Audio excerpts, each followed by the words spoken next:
새 차를 사서 휘발유차에다가 휘발유를 넣어야 되는데 디젤을 넣은 적이 있었습니다. 진짜요? 직접 혼혈을 하신 거예요?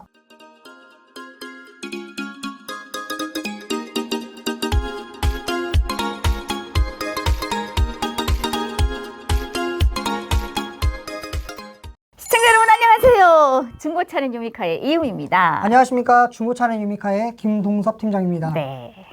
자, 오늘은 중고차 얘기보다도 음. 세터민 분들이 이사님한테 이제 차를 구입하시고 이렇게 하게 되면 생기는 일들, 에피소드에 대해서 좀 파헤쳐 보고자 카메라를 좀 켰는데요. 네. 어떤 일들이 있었을까요? 정말 많은 일들이 있는데요. 뭐 여러 사람 경험담을 다 얘기하기 앞서 제 경험담을 얘기를 하고자 하면은 제가 새 차를 사서 휘발유차에다가 휘발유를 넣어야 되는데 디젤을 넣은 적이 있었습니다. 직접 혼혈을 하신 거예요? 그때 진짜 하늘 땅이 맞붙는다라는 그 심정을 내가 그때 처음 경험해봤는데 차를 일단은 새 차를 사게 되면 정말 아끼잖아요. 네. 근데 저는 이제 차를 아끼긴 하지만 정말 친한 언니의 신랑이 차를 좀 빌려달라 해서 그분도 세터민 출신이었어요. 그래서 차를 빌려줬어요. 딱 빌려줬는데 그 형부가 나름 처제의 차를 빌렸는데 생각해준다고 도와준다고 여기다 기름이라도 가득 넣어줘야지 하고서 기름을 가득 채웠어요 하면서 저한테 키를 주는 거예요. 다음날 시동을 딱 켰는데 하는 거 알지? 느낌. 뒤에 머플러에서 까만 연기가 팍팍 폭발하듯이 나오더라고. 혼유되면 그렇게 되니까. 근데 난 새 차 샀는데 이게 왜 이렇게 되지? 중고도 아닌데 계속 눌러 시동 껐다 켰다. 시동도 안 걸려. 그래서 나중에는 이제 그 보험에다 전화를 했죠. 했더니 이제 견인 불러달라. 그래서 삼성 센터로 들어가야 된다. 그래서 딱 들어갔는데 그 아저씨가 나보고 이러는 거예요. 어젯밤에 기름 넣으셨죠? 라고 하는 거예요. 그래서 네, 그렇다고 얘기를 하니까 이게 휘발유차인데 왜 디젤을 넣냐고. 근데 처음에는 새 차를 사서 저뿐만 아니라 많은 분들이 이 차에 대한 기름을 휘발유를 넣어야 되는지 디젤을 넣어야 되는지 잘 모르는 경우가 많아요. 북한에는 그 대부분 경유를 쓰죠. 경유를 쓰는구나. 휘발유도 쓰긴 하는데 경유차가 많긴 하고 하는데 그러면은 이제 또 차를 사가서 우리 고객들 중에서도 이런 경우가 있어요. 언니, 제가 지금 주유소 왔는데요. 이 차가 휘발유를 했잖아요. 근데 왜 휘발유랑 쓴 데는 한 군데도 없어요. 다 가솔린이랑 쓴 건 많아요. 경유도 많아요. 라고 하는 거야. 그 가솔린에 대한 거를 개념을 모르시는구나. 모르지. 영어가 안 쓰니까. 그렇지. 그러니까 휘발유 차면은 주유소에도 휘발유라고 써 있어야 되는데 가솔린으로 되어 있으니까. 북한에도 주유소가 있죠? 없어요. 주유소가 없어요? 근데 지금은 생겼어요. 지금은? 제가 있을 때는 없었고 북한에는 이제 그 기름을 어떻게 넣냐면은 집에 그 기름 파는 집들이 있어요. 그럼 집에다 크다란 그 쇠통, 도라물통 같은 거. 여기도 있었나? 우리 한도라무 하죠. 그러는구나. 그걸 이제 집에다 넣고 이제 디젤, 휘발유 이제 따로따로 넣고 이제 차를 기름 사러 가게 되면은 그 집에서 남편들이 남자들이 그 호스를 안에다 넣어가지고 빠는 거야. 그게 자바라가 없으니까 이렇게 빨아서. 해봤어요? 여기도 했어요? 네. 그렇구나. 그래 빨아서 그래 운전기사는 대부분 기름을 많이 먹어요. 이렇게 빨아가지고 입에 기름이 먼저 흠뻑 못 다음에 쫙 알지? 싹 물이 나올 때 그 기름이 나올 때 그렇지. 그때 이제 호스를 이제 그 차에다 꽂아 넣는 식으로 이제 기름을 넣는데 그 하도 운전기사들은 그렇게 많이 먹다 보니까 이런 말도 있어요. 휘발유를 먹게 되면 해충이 없어진다. 처음 들어보죠? 처음 들어봐. 먹어야 되나? 그래서 운전기사들은 배에 해충이 없다라고 얘기를 하는데 그건 진짜 아니야말로 개소리예요 진짜. 근데 왜 그러면 세터민 분들이 이렇게 자동차를 좋아하시죠? 한국에 오셔서. 그럴 이유가 있어요. 왜냐면 북한에는 개인이 차를 소유할 수가 없어요. 국가에서 허락된 사람들만 그 회사에 소속된 사람들 회사차를 운영할 수 있어도 개인이 운영할 수 자가용이라는 건 없어요. 없네요. 그러면 이사님도 북한에 계실 때 차를 운전해 보신 적은 없겠네요? 운전 무슨 소리야. 여자들이 시집간 날만 차는 게 차요. 그래 운전해 본 적이 없으신가요? 무슨 운전대를 잡아본 적도 없지. 그러니까 이게 뭐냐면 개인들이 북한에서는 차를 소유할 수가 없다 보니까 있다라고 하면은 진짜 상위 1%에 들어가는 간부들. 이 사람들은 자기 기사가 따로 있고 회사차예요. 기사가 따로 있고 자기 차가 있는데 대한민국 와가지고 내가 운전을 하게 되면 왠지 인생 승진된 느낌? 그 상승된 느낌? 아무튼 이런 느낌이 있어요. 그래서 탈북민들이 대한민국에 오게 되면은 제일 갖고 싶은 것이 자동차인 거예요. 한 번도 경험해보지 못한. 한 번도 경험을 떠나서 내가 내가 신분 상승에 대한 느낌. 그것 내가 때문에. 한국에 와서 이렇게 자본주의에 가는구나. 궁금한 게 있는데 네, 또 뭐가 있어요? 그러면 북한에서는 농사도 져야 되고 뭐 하물며 뭐 사료들도 이렇게 차에 실어 나를 수도 있는 거고. 근데 그러면은 그런 분들은 차를 어떻게? 내가 한국에 와서 정말 또 놀랬던 게 뭐냐면 우리 대한민국은 소가 밭갈이를 하는 게 하나도 없더라고. 소는 지금은 그냥 없겠죠. 지금은 다 기계로 하니까. 그러니까 소 하면 북한은 그냥 밭갈이 하는 용도? 기계 용도예요. 농사 용도. 농사 용도. 그렇기 때문에 소를 잡아먹으면 총살하는 이유가 그래서예요. 소를 농기계로 생각하는 거예요. 소를 잡아먹으면 안 돼요? 안 되지. 소고기가 없어요? 못 먹다니까. 못 먹어요? 근데 한국에 오니까 소는 밭의 용도로 쓰는 게 아니라 그냥 식용이지, 식용. 이제. 그걸로 쓰더라고, 먹는 걸로. 이게 완전 틀리구나라고, 다르구나라고 생각했었는데, 우리 북한에서는 이제 그런 게 있어요. 이제 그 농기계 이런 게 없고, 소가 밭갈이를 하든가 사람이 진짜 옛날 진짜 여기도 막 옛날에 그 50년대 이때는 소가 사람이 밭갈이를 하잖아요. 이렇게 기계를 끌고 다니고. 그죠. 그렇게 했어요, 미개하게. 그러니까 농기계가 있을 수가 없지. 근데 기껏 했다 있다 하면은 트랙터가 있는데 트랙터도 기름이 없어서 잘 운영을 못 해요. 그렇구나.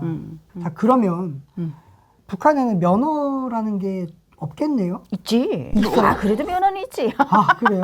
근데 일반인들이 잘 따려고 하진 않겠는데요? 너무 막 나가는 질문이 아니야. 왜냐면 그거는 차를 면허가 없이 어떻게 운전을 하냐고. 그래 있지. 그렇구나. 근데 한국에 와서 또 놀랬던 게 뭐냐면 시험장이 동네마다 있다라는 거. 그렇죠. 너무 신기했어요. 20살 되면은 면허부터 따는 문화가 있으니까. 그치. 근데 북한 사람은 면허 시험장이 어디에 있느냐가 아는 사람은 웬만해서 없어요. 그렇죠. 도에 하나씩 있는데 그것도 내가 뭐 가서 면허 시험을 치겠다면 치는 게 아니었어요.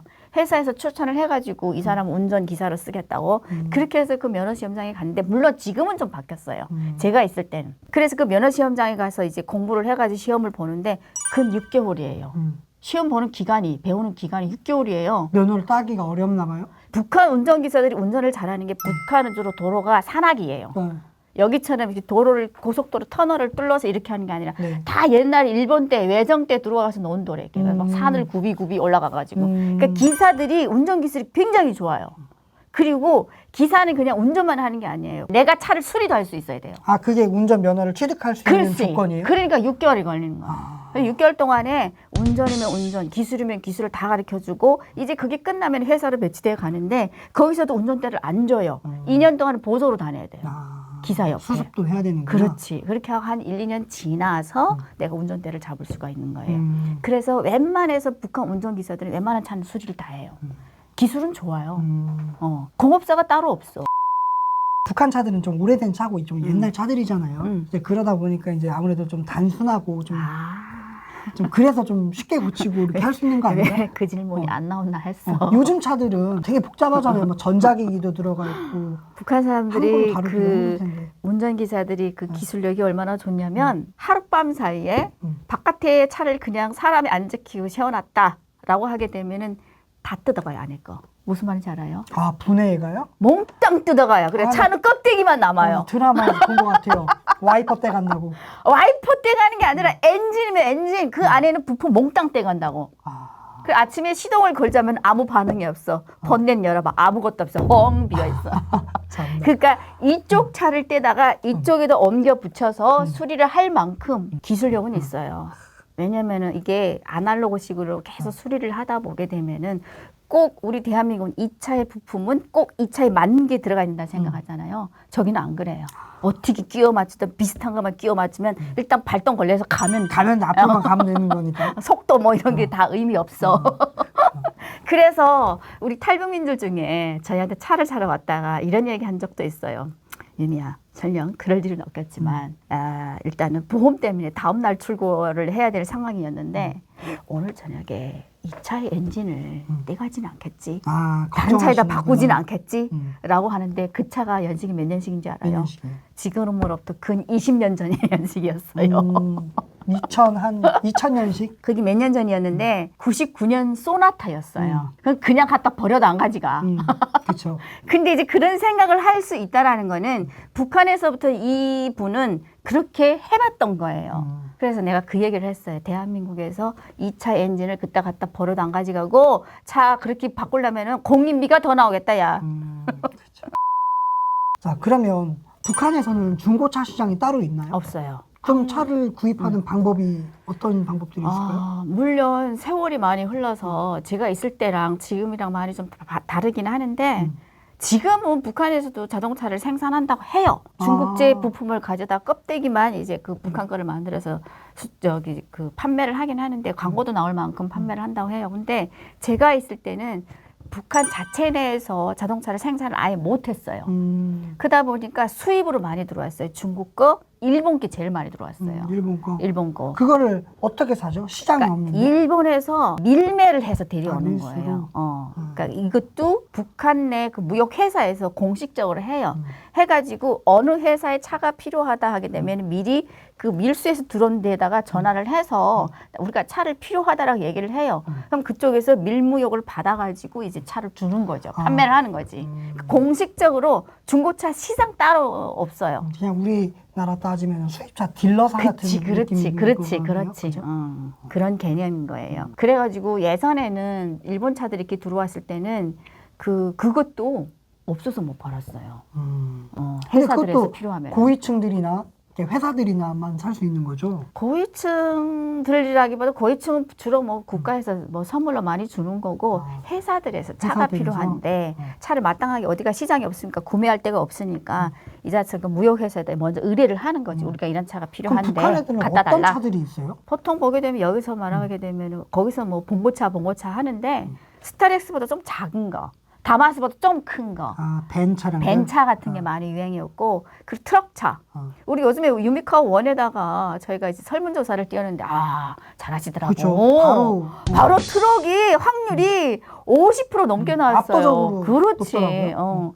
도로가 다 대부분 비포장 도로다 보니까 승용차보다 트럭이여야지 짐을 많이 싣고 사람도 많이 타고 돈이 되는 거예요. 그래서 트럭이 많이 들어오긴 하죠. 승용차들도 많이 돌아다니나요? 승용차는 요즘에 많이 들어오긴 하는데 승용차는 돈이 비싸요. 승용차를 타려면 택시도 그렇고 그러다 보니까 돈주들이 이어야지 타는데 기사는 한 사람한테 거액의 돈을 받는 것보다 여러 사람을 태워가지고 버는 게 더 확률적으로 높으니까 왜냐면 돈 많은 사람보다 장사 다닌 사람은 한 사람 그래 받는 게 더 유리하니까. 그렇겠죠. 북한에 혹시 택시 있나요? 있어요 지금은. 택시가 있어요? 있어요. 택시도 여기는 한 사람이 타가지고 그냥 운행해가지고 비용을 내는데 북한에는 여러 사람 같이 타도 돼요. 합승? 합승. 근데 이제 합승하면 통합으로 돈을 내는 게 아니라 합계로 내는 게 아니라 한 사람 돈을 받는 거예요. 버스식이네요. 버스야, 버스. 그렇죠? 버스네, 완전. 그런 식으로. 뭐 얘기하려면 뭐 한도 끝도 없는데 진짜 그 뭐 재미있는 에피소드 이런 것도 많아요. 탈북민들이 대한민국 와가지고 차를 사가지고 있었던 일들 얘기하려면 정말 한도 끝도 없어요. 거기는 교통법규라는 게 따로 없겠네요, 그러면. 교통법규가 탈북민들이 대한민국에서 제일 놀랐던 게 이제 여기는 신호등이 너무 체계적으로 잘 돼 그쵸. 있잖아요. 시골에 가도 다 있잖아요. 단속도 있고, 뭐 그렇지. 50km, 60km 과속도 있고. 북한에는 그게 없어요. 그래서 탈북민들이 한국에 와서 제일 놀란 게 신호등. 신호등. 많다. 시골도 다 있다. 그 빨간, 파란불 이런 거에 대해서도 개념이 없어가지고 물론 하나원에서 교육을 주긴 하지만은 그게 몸에 익숙되어 있지 않아가지고 이런 경우도 있어요. 어떤 아줌마가 이제 빨간불일 때 딱 걷는 거야. 그래서 교통경찰에 바로 건너편에서 딱 잡았어요. 왜 신호를 안 지키냐고 하니까 난 빨간불이 켜져가지고 빨리 가라는 줄 알고 빨리 건넜다가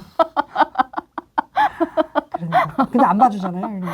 그래서 새템이라는 얘기를 하니까 다음부터 그렇게 건너시면 안 됩니다. 파란불 때 건너셔야 됩니다. 이렇게 얘기를 해준 적도 있었다고 해요. 그럴 만큼 우리 탈북민들은 대한민국 와서 자동차를 좋아하고 북한에서 이제 타본 적이 없기 때문에 대한민국 와가지고 내가 노력하면은 또 이렇게 대출도 있잖아요. 할부. 그렇죠. 정말 구매를 하려면은 좋은 조건들이 많아서 먼저 가지고 싶은 게 뭐냐 하면 자동차다. 설문조사에도 나와요. 사실 뭐 요즘에는 자동차가 너무 그렇죠. 이제 구하기도 쉽고 구하는 방법도 쉽고 그래서 먼저 온 가족들이 남은 북한에 있는 가족들을 꼬시는 방법도 네가 한국으로 가면 내가 자동차를 사줄게. 진짜야. 뭐 이런 식으로 얘기해가지고 진짜 누나가 먼저 왔는데 동생을 차를 사준다는 얘기를 듣고 남동생이 차를 갖고 싶어서 건너서 대한민국으로 온 적도 그런 사례도 있습니다. 있을 만큼 자동차를 굉장히 좋아합니다. 네. 자, 오늘은 이렇게 이사님 얘기 들어보니까 음. 그 세토민 분들이 왜 자동차를 이렇게 좋아하는지 알 것 알겠죠. 같아요. 그쵸. 네, 다음에는 더 재밌는 얘기 좀 그럼요. 해주세요. 많아요. 풀자면 너무 많아. 왜냐면 기대 많이 하실 것 제가 같아요. 이 바닥에서 구독자분들이. 중고차를 이제 10년 됐거든요. 제가 초속은 다 세터민이었어요. 고객님들이. 그러다 보니까 별의별 일들이 많았는데 다음에는 더 재밌고 재밌는 영상으로 여러분들을 찾아뵙도록 하겠습니다. 자, 그럼 오늘 여기까지 할까요? 네, 여기까지 하시죠. 안녕히 계세요.